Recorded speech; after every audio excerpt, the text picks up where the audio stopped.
Hello students, कैसे हो आप सभी लोग and welcome back to this amazing channel of ABD भैया। और आज के इस वीडियो में आप लोगों को मैं पूरा सेल साइकिल कंप्लीट करवा दूंगा।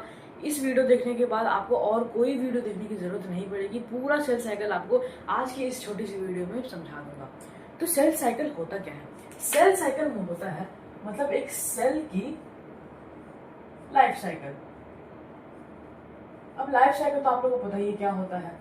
हम पैदा होते हैं, हम अपना काम करते हैं एंड फिर हम मर जाते हैं। तो वही सेल का एक लाइफ साइकिल क्या होता है आज के इस वीडियो में हम लोग पढ़ने वाले हैं। तो बेसिकली सेल का एक साइकिल, जो सेल साइकिल होता है, वो दो फेजेस में डिवाइड होता है। एक होता है इंटरफेज और दूसरा होता है एम फेज। एम फेज को कई बार माइटोटिक फेज भी बोला जाता है। अब हमारी बॉडी में जो सेल होते हैं वो माइटोसिस परफॉर्म करते हैं। उसी को हमें आज डिटेल में पढ़ेंगे। तो इंटरफेस क्या होता है? इंटरफेस को हम लोग नॉन डिवाइडिंग फेज भी कहा जाता है। ऐसा क्यों कहा जाता है? क्योंकि इंटरफेस में जो सेल होता है वो इनएक्टिव रहता है, लेकिन फिर भी कुछ काम करता है। नॉन डिवाइडिंग इसलिए क्योंकि कोई भी डिवीजन टेक प्लेस नहीं करता है, ना ही क्रोमोसोम्स डुप्लीकेट होते हैं, ना ही न्यूक्लियस डुप्लीकेट होता है। इसीलिए इसे नॉन डिवाइडिंग फेज कहा जाता है, या फिर रेस्टिंग फेज भी इसे कहा जाता है। इसे रेस्टिंग फेज भी कहा जाता है। आप लोग अगर चाहे तो आप लोग इसे अपने कॉपी में भी लिख सकते हैं, कोई दिक्कत की बात नहीं है। लिख दोगे तो अच्छा ही रहेगा, आप लोग के लिए नोट्स बन जाएंगे। तो इंटरफेस 3 फेजेस में डिवाइड होता है, G1, S और G2। G1 फेज मतलब होता है first growth phase. G1 phase में क्या होता है भाई? देखो, एक ट्रिक आपको मैं बता रहा हूँ। जीवन में हमें सबसे ज्यादा चीजें चाहिए होती हैं। आपके जीवन में आप चाहोगे कि आपको बहुत सारी चीजें मिले, तो जीवन में हमें ज्यादा चीजें मिलेंगे। तो जीवन में हमें क्या क्या मिलेंगे? जीवन में आरएनए एंड प्रोटीन्स।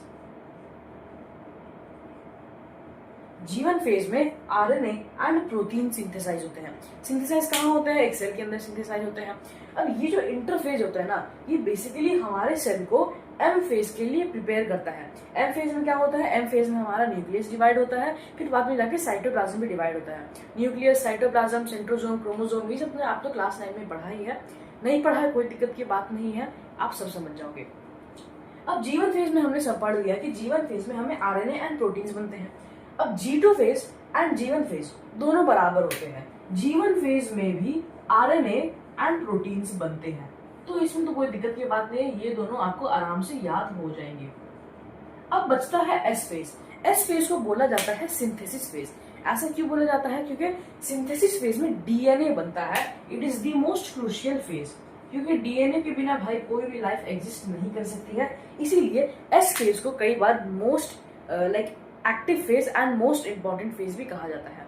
तो इंटरफेज में क्या बोला? इंटरफेज में मैंने 3 फेजेस बोले, जीवन phase, S phase and G2 phase. इसमें आरएनए एंड प्रोटीन्स बनते हैं एंड डीएनए बनते हैं। इंटरफेज को हम रेस्टिंग फेज भी बोलते हैं। अब चलते हैं एम फेज की तरफ। एम फेज को माइटोसिस फेज आप कह सकते हो, क्योंकि एम फेज 2 प्रकार के होते हैं। पहला माइटोसिस, उसके बाद मेयोसिस। तो अभी हम लोग माइटोसिस पढ़ने वाले हैं। माइटोसिस के भी 4 फेजेस होते हैं, prophase, metaphase, anaphase and telophase. Prophase, metaphase, anaphase and telophase, ये 4 फेजेस में 4 अलग अलग एक्टिविटीज होती हैं। इन चारों फेजेस का ऑर्डर आपको याद रखना है एंड इनकी एक्टिविटीज भी याद रखनी है। अभी इन्हें याद करने की एक शानदार से ट्रिक दे दूंगा, मैंने भी इसी ट्रिक से याद किया था। आपके सारे दिक्कत और सारे परेशानियां दूर हो जाएंगी। तो प्रोफेज, मेटाफेज, एनाफेज, टेलोफेज, इसको याद करने की एक बहुत बढ़िया ट्रिक क्या है, उसके आप कैसे याद कर सकते हो? PMAT। पी मैट से आप इसे याद कर सकते हो। इसके फंक्शंस क्या होते हैं वो भी आपको मैं बता दे रहा हूँ। सबसे पहला प्रोफेज। प्रोफेज माइटोसिस का इनिशिएटर होता है, यानी कि प्रोफेज से ही माइटोसिस स्टार्ट होता है। अब प्रोफेज में क्या होता है? प्रोफेज में ना बेसिकली सारी चीजें शुरुआत हो जाती हैं। फॉर एग्जाम्पल, मान लेते हैं ये एक न्यूक्लियस है। अब इस न्यूक्लियस में नॉर्मली आपका न्यूक्लियोलस होता है, आपके क्रोमेटिन फाइबर्स होते हैं। आपने क्लास 9 में ये सब पढ़ा है कि न्यूक्लियोलस होता है, न्यूक्लियर मेम्ब्रेन होता है एंड क्रोमेटिन फाइबर्स होते हैं एक न्यूक्लियस में। अब प्रोफेज में क्या हो जाता है ना, प्रोफेज में ये सारी चीजें बदल जाती हैं। प्रोफेज में आपका न्यूक्लियर मेम्ब्रेन भी गायब हो जाता है। प्रोफेज में आपका न्यूक्लियर मेम्ब्रेन भी गायब हो जाता है। फॉर एग्जाम्पल, ये अगर आपका एक सेल है एंड ये आपका न्यूक्लियस है, तो न्यूक्लियस का जो न्यूक्लियर मेम्ब्रेन यानी कि ये जो आउटर लेयर है ये गायब हो जाती है एंड अंदर जो क्रोमेटिन फाइबर्स होते हैं वो क्रोमोसोम्स बदल जाते हैं। जो क्रोमेटिन फाइबर्स होते हैं वो क्रोमोसोम्स में बदल जाते हैं। क्रोमोसोम्स आप लोगों को पता ही क्या होता है, नहीं पता है तो आप लोग मेरी अगली वीडियो जाके देख लेना, अगली वीडियो में क्रोमोसोम्स के ऊपर ही बनाऊंगा। अब जो क्रोमोसोम्स होते हैं यही मेन फैक्टर होते हैं सेल डिवीजन के लिए। क्रोमोसोम्स के बिना सेल डिवीजन नहीं हो सकता है, ये बात आपको याद रखनी है। तो प्रोफेज में ही सब कुछ हो जाता है। प्रोफेज में आपको क्रोमेटिन फाइबर्स क्रोमोसोम्स मिल जाते हैं एंड न्यूक्लियोलस गायब हो जाता है, न्यूक्लियर मेम्ब्रेन भी गायब हो जाता है। अब चलते हैं मेटाफेज पे। मेटाफेज पे जो क्रोमोसोम्स बनते हैं, अब इधर से जो क्रोमोसोम्स बने तो मेटाफेज में जो क्रोमोसोम्स बनेंगे वो इस इक्वेटोरियल प्लेन में लाई करेंगे, यानी कि सेम प्लेन में लाई करेंगे, ऐसे स्ट्रेट लाइन बना लेंगे। क्रोमोसोम्स कुछ ऐसे ही होते हैं। अगर डिटेल वर्जन बनाया जाए क्रोमोसोम का तो कुछ ऐसे बनते हैं, माफ करना मेरी ड्राइंग थोड़ी खराब है, कुछ ऐसे बनेंगे अगर डिटेल बनाया जाए तो, कुछ ऐसे बनते हैं। आप एग्जाम में इसे ऐसे भी लिख के आ सकते हो, कोई दिक्कत की बात नहीं है। तो कुछ ऐसे क्रोमोसोम्स इक्वेटोरियल प्लेन में लाई कर देते हैं, ये है मेटाफेज का, ठीक है। अब एनाफेज में क्या होता है, एनाफेज में ये जो क्रोमोसोम्स होते हैं वो डिवाइड करके सेपरेट हो जाते हैं। कैसे, अब एनाफेज आ गया, अब ये जो क्रोमोसोम्स होंगे ना ये एक दूसरे से अलग हो जाएंगे, इनके दो तार हैं। देखो अगर मैं इसे थोड़ा एनलार्ज करूं तो आपको दिखेगा कि इसका एक साइड ये है एंड दूसरा साइड ये है। तो ये जो दोनों साइड्स रहते हैं ना, ये दोनों साइड्स अलग हो जाते हैं। कैसे अलग होते हैं, through the help of spindle fibres. ये जो क्रोमेटिन फाइबर्स होते हैं, जो क्रोमेटिन फाइबर्स होते हैं वो स्पिंडल फाइबर्स भी बन जाते हैं विथ क्रोमोसोम्स। तो ये अलग कैसे हो जाएंगे अभी बताता हूं।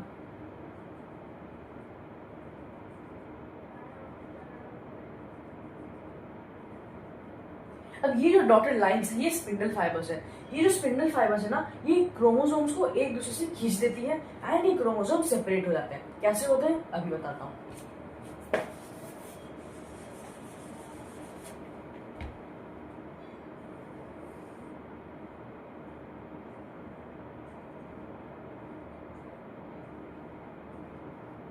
ये जो क्रोमोसोम्स होते हैं ना ये आपस में अलग हो जाते हैं। ये एक न्यूक्लियस है, कोई सेल नहीं है, ये एक न्यूक्लियस है, ठीक है। ये बात याद रखना, ये एक न्यूक्लियस है। तो न्यूक्लियस में जो क्रोमोसोम्स होते हैं ना ये आपस में एक दूसरे से सेपरेट हो जाते हैं एनाफेज में। अब टेलोफेज में क्या होता है, टेलोफेज पूरा ही प्रोफेज का ऑपोजिट होता है। प्रोफेज में क्या होता था, प्रोफेज में ये जो न्यूक्लियोलस था ये गायब हो जाता था, ये न्यूक्लियर मेम्ब्रेन गायब हो जाता था, क्रोमेटिन फाइबर्स क्रोमोसोम्स बन जाते थे, क्रोमोसोम्स डिस्टिंक्ट हो जाते थे। तो टेलोफेज में ना पूरा उल्टा हो जाएगा। टेलोफेज में सेल वापस से ऐसा बन जाएगा। जो टेलोफेज में क्या होता है, न्यूक्लियर मेम्ब्रेन वापस आ जाता है, न्यूक्लियोलस वापस आ जाता है, क्रोमेटिन फाइबर्स वापस आते हैं एंड क्रोमोसोम्स गायब हो जाते हैं। तो टेलोफेज में ये पूरा हो जाता है। उसके बाद होता है साइटोकाइनेसिस। साइटोकाइनेसिस क्या होता है, देखो ये जो पूरा प्रोसेस है ना इसे बोलते हैं कैरियोकाइनेसिस। ये चार प्रोसेस को बोलते हैं कैरियोकाइनेसिस। कैरियो कैरियो कैरियो मतलब होता है न्यूक्लियस, कैरियो मतलब होता है न्यूक्लियस, यानी कि न्यूक्लियस का डिवीजन। कैरियोकाइनेसिस मतलब न्यूक्लियस का डिवीजन, मतलब ये चारों जो प्रोसेस होते हैं इनमें न्यूक्लियस डिवाइड होता है। अब एक और प्रोसेस होगा जिसमें साइटोप्लाज्म डिवाइड होगा। अब एक और बात आपको याद रखनी है कि एनाफेज में ना जो सेल होता है, न्यूक्लियस में जो सेल होता है वो कुछ ऐसा बन जाता है, यानी कि एक गड्ढा टाइप का एक चीज, इसको फरो बोलते हैं, ये जनरेट हो जाता है। अब यही जो फरो होता है इस फरो की मदद से साइटोकाइनेसिस में जाके, साइटोकाइनेसिस में क्या होता है ये फरो और गड्ढा हो जाता है, ये जो गड्ढा होता है वो और गहरा हो जाता है एंड कुछ ऐसा हो जाता है। ये टेलोफेज में हो गया। अब साइटोकाइनेसिस में क्या होगा, साइटोकाइनेसिस में पूरा ही अलग हो जाएगा, साइटोकाइनेसिस में पूरा ही अलग हो जाएगा। टेलोफेज में क्या होता है ना, टेलोफेज में दो न्यूक्लियस बन जाते हैं, टेलोफेज में दो न्यूक्लियस बन जाते हैं। टेलोफेज में कुछ ऐसा सा स्ट्रक्चर रहता है, अभी डायग्राम सारे आपको बना के दिखा दूंगा, कोई दिक्कत की बात नहीं है। तो टेलोफेज में कुछ ऐसा स्ट्रक्चर रहता है एंड साइटोकाइनेसिस में ऐसे बीच से कट जाता है। तो ये होता है पूरा सेल साइकिल। अब इसे बनाना कैसे है, इसको याद कैसे करना है, इसके डायग्राम्स कैसे होते हैं वो सभी आपको मैं बताता हूँ। अब आप लोगों को मैं बताऊंगा कि ये जो फंक्शंस होते हैं prophase, metaphase, anaphase and telophase, इनमें जो फंक्शंस कैरी आउट किए जाते हैं इन फंक्शंस को आपको याद कैसे करना है। तो इसकी भी आपको मैं एक ट्रिक बताता हूँ। तो इन चारों को ऑर्डर वाइज याद करने का मैंने आपको ट्रिक बताया था पीमैट। पीमैट से आप इन्हें डायरेक्टली याद कर सकते हो। पीमैट क्या है, प्रोफेज, मेटाफेज, एनाफेज, टेलोफेज। तो ये आपने इन्हें ऑर्डर में याद कर लिया है। अब इनके फंक्शंस को कैसे याद करें वो भी बताता हूँ। फंक्शंस याद करने के लिए आपको एक वर्ड याद करना है, डेड सॉप। क्या, डेड सॉप, यानी कि मरा हुआ साबुन, डेड सॉप। ये वर्ड आप याद कर लो, इससे आपके सारे फंक्शंस याद हो जाएंगे। कैसे याद हो जाएंगे अभी बताता हूँ। तो अगर आप डेड सॉप लिखोगे तो आपको कुछ ऐसे लिखना है, DEDSOP। ऐसे करके आपको कुछ फंक्शंस लिखने हैं एंड आपको याद कैसे करना है वो भी बता देता हूँ।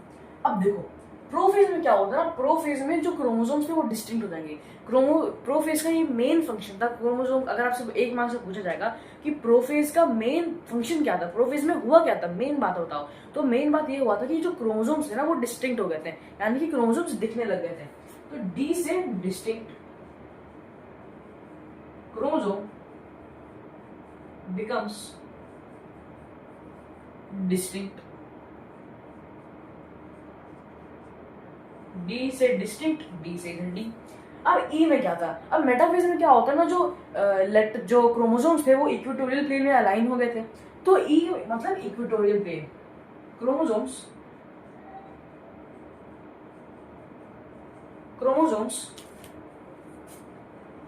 lie in the equatorial plane. तो ये था ई। अब डीएस मतलब क्या है, डीएस हमने एनाफेज में पढ़ा था कि एनाफेज में जो क्रोमोसोम्स होते हैं वो इक्वेटोरियल प्लेन से स्पिंडल फाइबर्स की मदद से सेपरेट हो जाते हैं। तो डीएस माने डिवाइड एंड सेपरेट, डीएस माने डिवाइड एंड सेपरेट। अब आखिरी बचा ओपी। अब टेलोफेज में मैंने आप लोगों को बताया था कि टेलोफेज में प्रोफेज का पूरा ही उल्टा होता है। तो ओपी माने ऑपोजिट ऑफ प्रोफेज, ओपी माने ऑपोजिट ऑफ प्रोफेज। ये ट्रिक मैंने भी यूज की थी अपने बोर्ड एग्जाम के वक्त याद करने के लिए, आप भी इसी ट्रिक से याद करना, सच में बता रहा हूँ बहुत फायदा आपका होगा।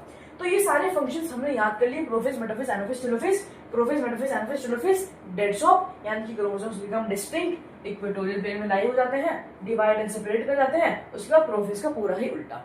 अब आप लोगों को इस चैप्टर का सबसे इंपॉर्टेंट टॉपिक पढ़ाने जा रहा हूं, जो कि है इनका diagram, prophase, metaphase, anaphase, telophase. आपसे क्या क्वेश्चन पूछा जाता है, या तो आपसे डायरेक्टली पूछा जाएगा कि भाई मेटाफेज में जो स्टेज होता है, मेटाफेज में एक सेल का डायग्राम बना के दिखाओ। अगर ये नहीं बोला जाएगा तो आपको एक डायग्राम दे दिया जाएगा एंड उस डायग्राम में आपको बोला जाएगा कि आइडेंटिफाई करो ये कौन सा फेज है एंड तुम्हें ऐसा क्यों लग रहा है। तो ये 3 मार्क्स से डायरेक्ट आ जाता है, इजी मार्क्स होते हैं, फोकट के मार्क्स होते हैं। तो वो सारी चीजें आपको मैं अभी बताने वाला हूँ कि डायग्राम्स कैसे बनेंगे इन चारों फेजेस के। अब आप लोग को मैं बताऊंगा prophase, metaphase, anaphase and telophase का डायग्राम्स कैसे बनता है। तो सबसे पहले चलते हैं प्रोफेज की तरफ। अब प्रोफेज में आप लोगों को दिख रहा होगा कि जो मैंने बताया था वो यहाँ पर आप लोग को दिखने को मिल रहा है। फॉर एग्जांपल मैंने बताया था कि जो न्यूक्लियर मेम्ब्रेन होता है वो डिसअपियर हो जाता है। जो न्यूक्लियर मेम्ब्रेन होता है ना वो बन जाता है स्पिंडल फाइबर्स में। स्पिंडल फाइबर्स का आगे जाके बहुत बड़ा रोल होता है, आपको आगे समझ में आएगा एनाफेज में। तो स्पिंडल फाइबर्स जो होते हैं ना वो यहाँ पर बस न्यूक्लियर मेम्ब्रेन का एक सब्स्टिट्यूट के ऐसा काम कर रहे हैं। अब ये आपको दो स्टार टाइप का आपको कोई चीज दिखना होगा, इसको बोलते हैं हम लोग एस्टर, इसे बोलते हैं हम लोग एस्टर। एंड ये जो अंदर वाला जो चीज है, ये जो बाहर वाला चीज है, इसे बोलते हैं हम लोग एस्टर। एंड जो अंदर वाला चीज है सेंट्रियोल। सेंट्रियोल का ना बहुत बड़ा फंक्शन होता है, सेंट्रियोल के बिना सेल डिवीजन नहीं हो सकता है। सेंट्रियोल को हम लोग इनिशिएटर्स ऑफ सेल डिवीजन भी बोल सकते हैं, क्योंकि इनके बिना कोई भी सेल डिवीजन नहीं पॉसिबल नहीं है। तो ये जो सेंट्रियोल्स होते हैं ना, ये एक और पॉइंट आप लिख सकते हो कि ये जो सेंट्रियोल्स होते हैं ना वो यहाँ से पहले एक होता है यहाँ पर, उसके बाद एक से वो 2 हो जाते हैं एंड 2 होने के बाद वो यहाँ पर साइड तक ट्रैवल करते हैं। तो ये पॉइंट आप लिख देते हो कि सेंट्रियोल जो होते हैं वो साइड में यहाँ पर ट्रैवल कर जाते हैं। तो ये हो गया भैया प्रोफेज। प्रोफेज में आपको और कुछ पढ़ने की जरूरत नहीं है, जो मैंने बताया था, क्रोमोसोम्स डिस्टिंक्ट हो जाते हैं, न्यूक्लियर मेम्ब्रेन गायब हो जाता है, न्यूक्लियोलस गायब हो जाता है, क्रोमोसोम्स डिस्टिंक्ट बन जाते हैं एंड ये जो एस्टर्स एंड जो सेंट्रियोल्स है वो इधर राइट में आ जाते हैं, राइट एंड लेफ्ट में आ जाते हैं। अब चलते हैं मेटाफेज की तरफ। मेटाफेज में मैंने बोला था कि जो क्रोमोसोम्स होते हैं वो इक्वेटोरियल प्लेन में लाई करते हैं। अब ये जो इक्वेटोरियल प्लेन है इसको हम लोग कैसे समझेंगे। इक्वेटोरियल प्लेन भैया देख लो एक लाइन में है, एक लाइन में है माने कि इक्वेटोरियल प्लेन है। तो अगर आपको कोई ऐसा डायग्राम दे दिया जिसमें सारे क्रोमोसोम्स एक लाइन में अरेंज है तो आप समझ जाओगे कि वो इक्वेटोरियल प्लेन की बात कर रहा है, यानी कि मेटाफेज की बात कर रहा है। अब इसमें और ज्यादा कोई चेंज नहीं होता, सबसे शॉर्टेस्ट फेज होता है मेटाफेज। बस ये जो ऐसे क्रोमोसोम्स इधर उधर बिखरे होते हैं वो एक लाइन में आके खड़े हो जाते हैं। अब मैंने आपको बताया था कि आप क्रोमोसोम्स ऐसे भी बना सकते हो एंड ऐसे भी बना सकते हो, जैसे भी आप बना के आओगे एग्जाम में आपको मार्क्स मिल जाएगा। अब चलते हैं एनाफेज की तरफ। एनाफेज में मेन फंक्शन मैंने बोला था, क्या बोला था, डिवाइड एंड सेपरेट। तो देख सकते हो ये जो क्रोमोसोम्स है ना, ये जो क्रोमोसोम्स है इनको स्पिंडल फाइबर्स में पकड़ रखा है एंड इसे पकड़ के ऐसे चीर देते हैं। तो तो सेंट्रोमियर में पकड़ते हैं, ये जो स्पिंडल फाइबर्स होते हैं इन क्रोमोसोम्स की सेंट्रोमियर में इन्हें पकड़ते हैं एंड ऐसे चीर देते हैं। सेंट्रोमियर, क्रोमोसोम, सिस्टर क्रोमैटिड, ये सब आपको अगर नहीं पता है तो ये पहले आपको जानना होगा। नहीं पता है अगर आपको फिर भी तो कोई बात नहीं, अगली वीडियो में बना दूंगा इसके ऊपर, लेकिन आप बुक से भी आके पढ़ सकते हो कि सेंट्रोमियर, क्रोमोसोम्स एंड क्रोमैटिड्स क्या होते हैं। तो ये जो पकड़ के जब चीर दिया इसको, तब एक सिस्टर क्रोमैटिड इधर आ गया एंड दूसरा सिस्टर क्रोमैटिड इधर आ गया। तो अब ये दोनों अलग हो गए एंड ये दोनों अलग अलग क्रोमोसोम्स बन गए। तो अगर आपसे पूछेगा कि इस डायग्राम में कितने क्रोमोसोम्स हैं, तब आप बोलोगे 4। लेकिन आपसे पूछेगा कि इस डायग्राम में कितने क्रोमोसोम्स हैं, तब आपको बोलना है 6। 1 2 3 4 5 6। क्योंकि एनाफेज के लेटर स्टेज में क्या होता है ना, ये जो 3 होते हैं ना डुप्लीकेट हो जाते हैं, 3 से 6 बन जाते हैं। तो यहाँ पर और एक चीज आपको दिखने को मिलती है कि यहाँ पर एक फरो डेवलप होता है। क्या डेवलप होता है? इसे बोलते हैं फरो। ये फरो आगे जाके साइटोकाइनेसिस में मदद करता है। तो ये फरो डेवलप करता है। टेलोफेज आप देख सकते हो, ये फरो और गहरा हो चुका है। अब टेलोफेज में क्या होगा भैया? टेलोफेज में मैंने बताया था ऑपोजिट ऑफ प्रोफेज होता है, जैसे आप देख सकते हो। प्रोफेज में क्या हुआ था भाई? प्रोफेज के पहले क्या हुआ था? प्रोफेज में क्या होता था कि न्यूक्लियर मेम्ब्रेन गायब हो गया, न्यूक्लियोलस गायब हो गया, स्पिंडल फाइबर्स आ गए, यहाँ पर स्पिंडल फाइबर्स चले गए, क्रोमेटिन फाइबर्स आ गया, न्यूक्लियर मेम्ब्रेन आ गया, न्यूक्लियोलस आएगा। अब एस्टेस तो आपको यहीं पर मिलेंगे, लेकिन इधर क्या होता है ना, इधर आप एक और पॉइंट लिख सकते हो, the furrow deepens. Furrow deepens, ये जो फरो रहता है ना, ये और गहरा होते जाता है। तो ये सब थी सारे डायग्राम्स, आप इसका स्क्रीनशॉट भी ले सकते हो। एक बात आपको ध्यान रखना पड़ेगा, ये जो क्रोमोसोम्स है, इन क्रोमोसोम्स को आपको लेबल करना पड़ेगा सारे के सारे, एंड इन सेंट्रियोल्स को भी आपको लेबल करना पड़ेगा। तो डायग्राम का स्क्रीनशॉट लेना है तो ले लो। अब ये है साइटोकाइनेसिस। साइटोकाइनेसिस में क्या होता है? अब देखो, कैरियोकाइनेसिस में न्यूक्लियस का डिवीजन, साइटोकाइनेसिस में साइटोप्लाज्म का डिवीजन, डिवीजन ऑफ साइटोप्लाज्म। तो जैसे कि आप लोग देख सकते हो कि